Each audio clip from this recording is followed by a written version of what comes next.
एक मामूली trading company Bharat जैसे एक बड़े देश की शासक कैसे बन गई? चलो इसे समझते हैं। यह सब 1600 की शुरुआत में शुरू हुआ था, जब ईस्ट इंडिया कंपनी सिर्फ बिजनेस करना चाहती थी। मसाले, सिल्क और जो भी आप नाम ले लो। लेकिन जल्द ही डच और फ्रेंच जैसे दूसरे यूरोपीय व्यापारियों के साथ कंपटीशन तेज हो गया। अपने हितों की रक्षा के लिए कंपनी ने किले बनाना और सैनिक रखना शुरू कर दिया। यह उनका ट्रेडिंग से पावर की तरफ पहला बड़ा कदम था। फिर भारत खुद अराजकता से गुजर रहा था। मुगल साम्राज्य टूट रहा था और लोकल शासक कंट्रोल के लिए एक दूसरे से लड़ रहे थे। कंपनी ने एक मौका देखा। उन्होंने राजाओं और नवाबों के साथ डील्स करना शुरू कर दिया। ट्रेडिंग राइट्स और जमीन के बदले में मिलिट्री हेल्प ऑफर की।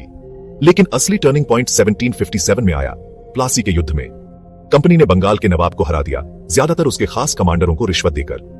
उस एक युद्ध ने उन्हें बंगाल पर कंट्रोल दे दिया, जो भारत के सबसे अमीर प्रोविंसेस में से एक था।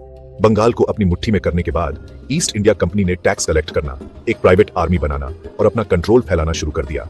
उन्होंने पूरे भारत में अपनी चाल दोहराई, डिवाइड एंड रूल, एक शासक को दूसरे के खिलाफ इस्तेमाल करना और एक मददगार बाहरी के रूप में सामने आना। कुछ ही दशकों में कंपनी व्यापारियों से मास्टर्स बन गई। जो बिजनेस के रूप में शुरू हुआ था वो एम्पायर बन गया।